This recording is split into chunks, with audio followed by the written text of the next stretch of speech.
Thank you for inviting me again to your church. It has been a while since I was with you last time. It was about 20 years ago. As someone called the American Baptist Churches of Metro New York and shared with me about a vision that they have. They want to start a Burmese speaking congregation.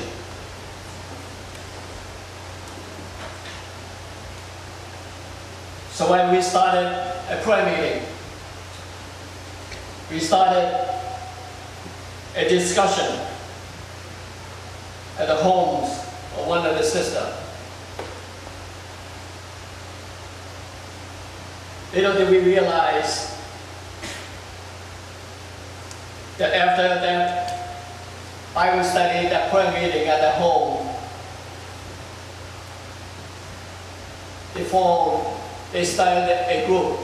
And after they started a group, they started a church.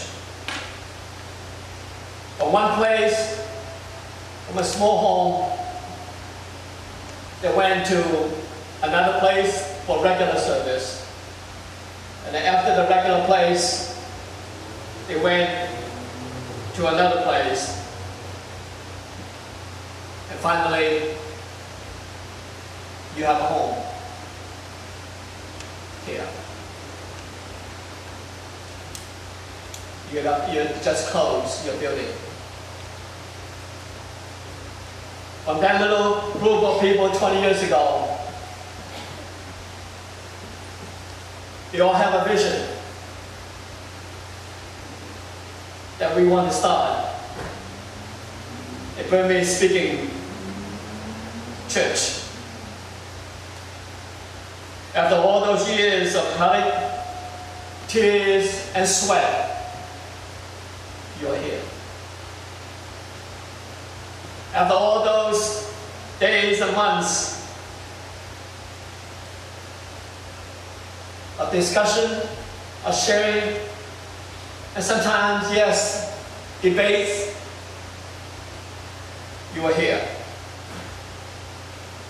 And I thank God for you. I thank God for how He led these small bands of people to a place that you call yourself home. I thank God for you as I stand for the first time that your meeting place, your home. I thank God for you. Today I want to share with you just more than just a home, more than just a building, more than just a group of people getting here. I want to share with you a dreaming of a church, of a vision. It's Helen Keller was once asked what was the worst than being born blind. To which that she replied, having sight without a vision. Having sight without a vision. What a profound statement by a girl who was born blind into this world, deaf, dumb, and blind. She cannot help how she came to this world, but she could surely help how she can help by living how she lived this world.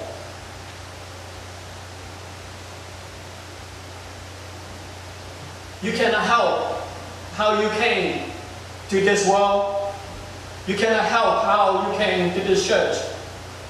I'm sure and hope and pray that each one of us, and as you as an individual, as you as a church, that you can help how you can leave this world. Proverbs chapter 29, verse 18, he said that when there is no vision, people will perish. Where there is no vision, people will perish. Let me ask you this morning this question. Where is your vision for life? Are you satisfied with just merely getting by? Do you have a desire to press on, to do all that God has placed you to do? We need to ask this question as an individual as well as a church. Where are we headed? Let me share with you that we cannot able to help how we came to this world, but we can help how we live it. Without a vision, people perish. The word visions means sight, dreams, revelation, or enlightenment.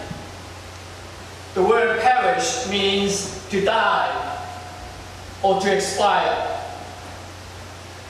Let me share with you this morning what a vision is. Let me share with you just 3 principles. First of all, a vision is all the ability to see. A vision, first of all, is the ability to see. Walt Disney has a dream. His dream was to create a theme park, second to none. And the result of that was Disneyland. And he put it right there in the center of LA. It was incredible. But he wants more. So he went down to Florida. Real estate agents took him all around and he turned them all down. One day he drove past a huge swampland near Orlando. And he said, here it is. There's where we're going to build. And his dreams were even bigger than the Disneyland. The sad part is that Walt Disney died before the theme park was completed. He had a cast a vision, but wasn't alive to see the project complete. At the dedication service, a friend leaned over to Disney's widow and said, "Oh, I wish the Walt Disney would have seen this." And in which she replied, and she said, "He did." Some people have unique ability to see what something can be done, rather than for what they are. Let me ask you a question. How do you see your future? A better question is, how do you see your vision as the Myanmar Baptist Church? Is this the final destiny? Is it the final place? Or you see something more? You see something greater, and you see something better, and you see something that's greater than what you and I can do, and what God can able to accomplish. What do you see in the future of this church? Solomon said, when there is no vision, people will perish. Moses has a spiritual vision. He had never brought anything. He had never brought anyone out of the captivity before. He had no clue what lay before him. He just knew that God showed him a vision of something that is about to come in the future. So he sat on that burning bush,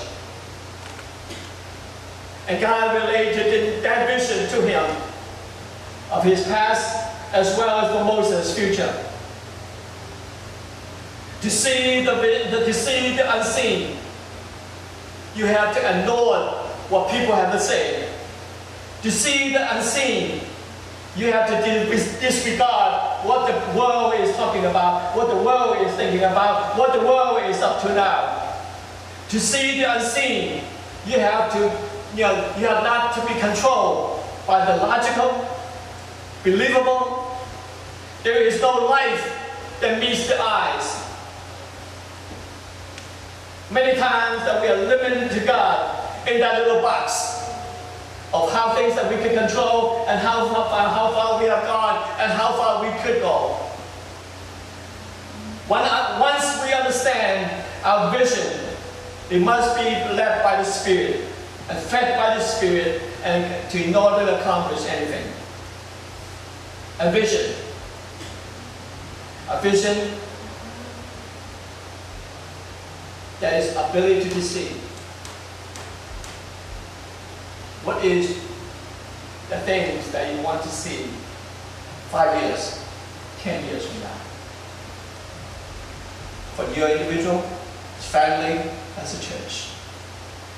Where is this Miramar Baptist Church going to be like 10 years from now? Your attendance last week was 62. Your Sunday school was 12 people in Sunday school. What would you like to see 10 years from now? That's the ability to see. Secondly, a vision includes a faith to believe. It's a faith to believe. God help us to have enough faith in God to believe. Mark chapter 9:24, we read, and straight up the father of the child cried out and said in tears, he said, Lord, I believe. Help me. Help my unbelief. It's a great prayer, isn't it? It's a great cry. Lord, I believe, but Lord, help me to my unbelief. We forget that God will and does help us to do anything and everything that He asks and will accomplish. That including helps for our faith to become stronger. Philippians chapter 4 verse 13, he said, I can do what? All things through Christ who strengthens me, right? He said, I can do all things through Christ who strengthens me. There's a lot of factors that influence our service with God, which we cannot have control over. We cannot have control over our background. We cannot have control over our age. We cannot have control over our giftedness. But there's one very important factor that we have control over. How much we choose to believe in God. How much you choose to believe in God. There's a 5th grader in Sunday school. As we go home and count the stars in the sky as part of the homework, Sunday school lesson, homework. They came back with various numbers. Some said 100, some said 1,000, and some said 1,000,000. Finally, the teacher asked a little boy who said nothing. He said, how many stars do you see? And the little boy put out his finger and said 3. The teacher asked him, why you only see 3 stars? And the little boy answered, he said, I guess we just have a very small backyard.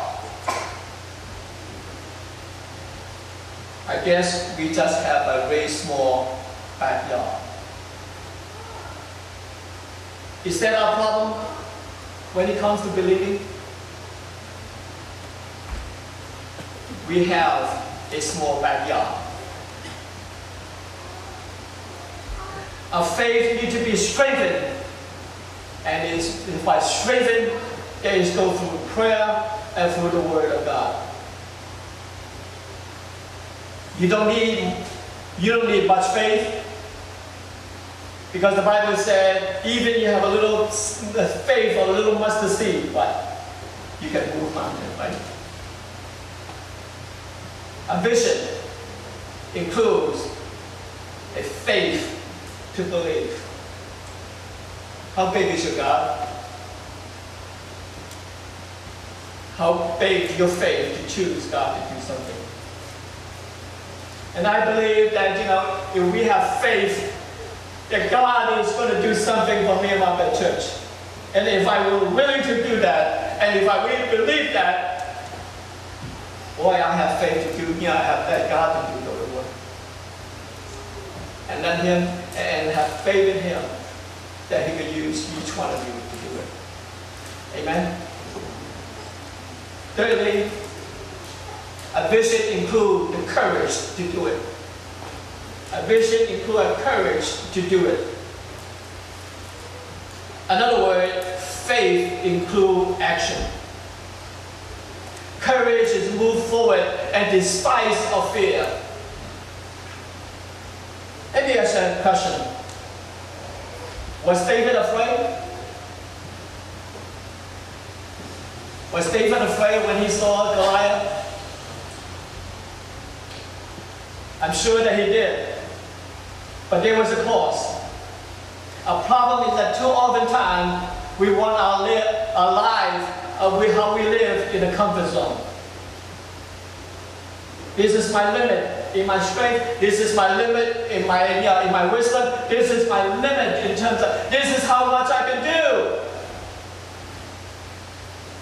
If you can take me out of that comfort zone, I'd be scared. I don't know how. I know I'd be lost.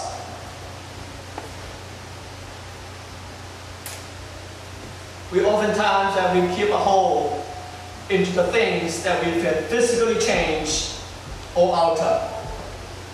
We want never to reach beyond the limits of our scope.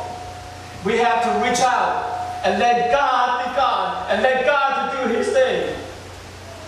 And have faith in God and how His beautiful handiwork involved, or else that we fail every single time.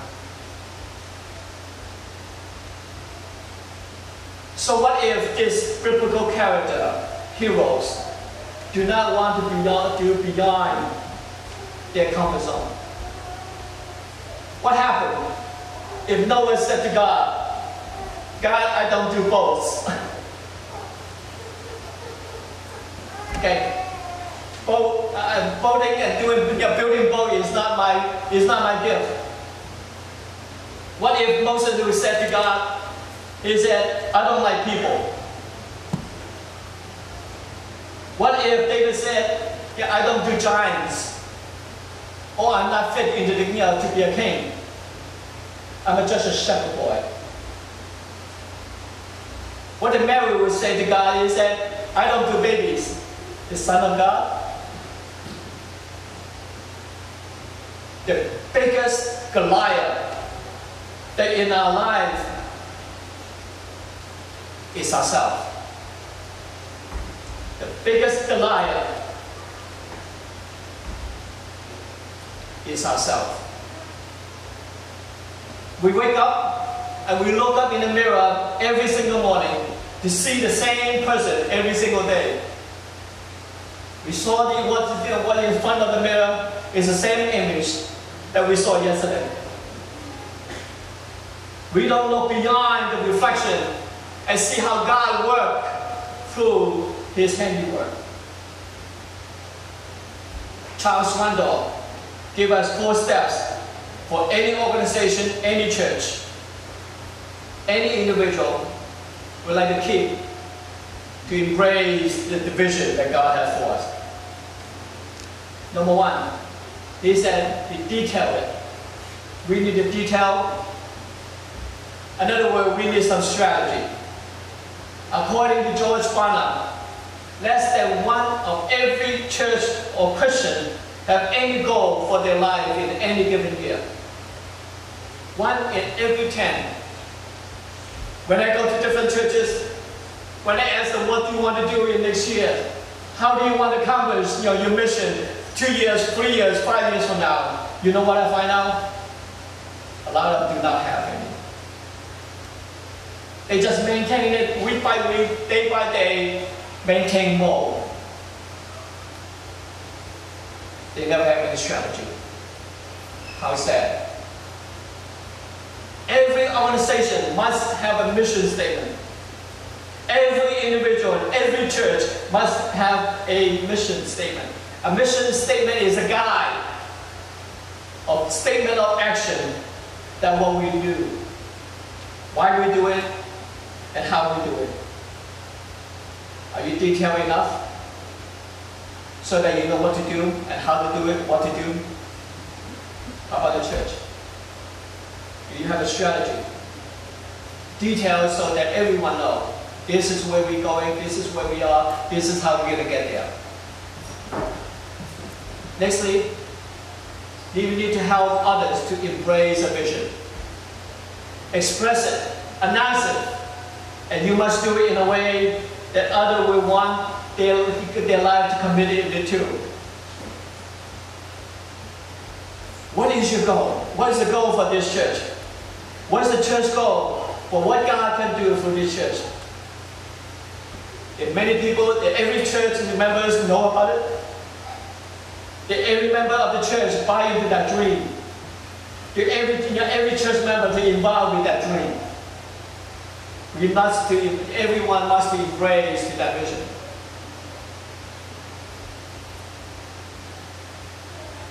Someone said, it's a Chinese proverb, they said, if your vision is for a year, plant some weed.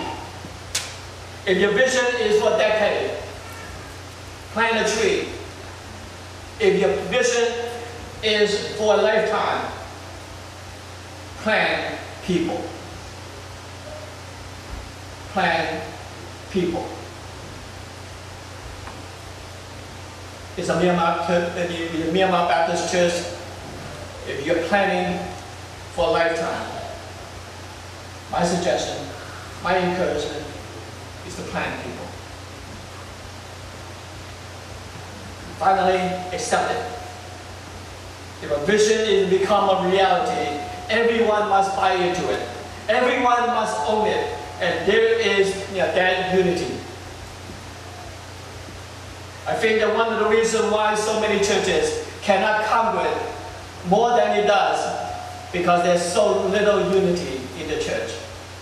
There's so many split in the church today. Brothers and sisters, we are building a ministry that will outlast us and make a difference, more life than we even could imagine. It's going to take us all. Everyone must be on the same page. Every single person is important. Young, old, rich, poor, the people have been selling here for a long time, people just came on board. Everyone is important. Doesn't matter what language, doesn't matter what dialect, doesn't matter what background, doesn't matter where you're from. Everyone is important. If we can able to do that, okay, if the Myanmar Baptist Church is able to do that, then everyone come on board. We must not allow our fear to say that we cannot be done. We must allow our faith to say that it can be done, and it must be done, and it will be done. Nothing is impossible with God. Absolutely nothing. If we want a vision to be caught, we must detail it, express it, and own it. And we must repeat it. We must repeat it often. And we must repeat it so often. Several years ago, a coach of CCU Eagle basketball team, Coach Toad, had began his pre-game speech with the same phrase. It was like this: the goal is to go to a national tournament. Now the previous year, the teams went out. They win 10 games, but they lost 13 games. But each game, the coach told said, Our goal is to go out to the national tournament. And you should know that in the team's past 57 years history, it never happened. But game after game, and he has the same vision for going to the national tournament. Game after game that he preached, he said, we are going to the national tournament. That year, the CCU Eagle went on to win 27 games, and they lost only 3.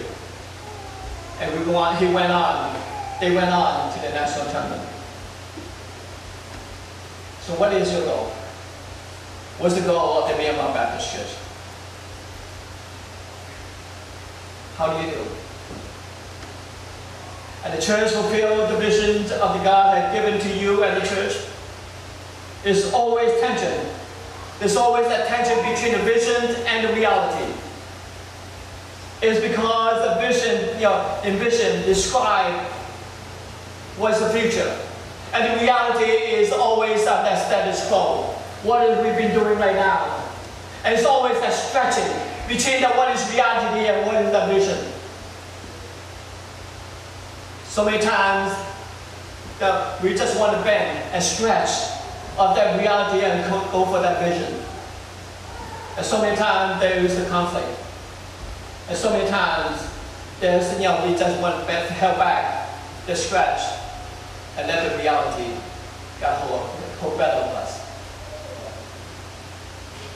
And instead, we should let the tension pull more closer and closer to the vision of God sent to us. Creating necessary change in our lives that we can able to do what God is intended for us to do. May God continue to grant His mercy. May God continue to grant His vision for the Myanmar church. And I pray that having a home is the beginning, not the end. Having a home is the beginning to casting the vision for God is much greater and much better plan for your church. May God continue to bless you. Thank you.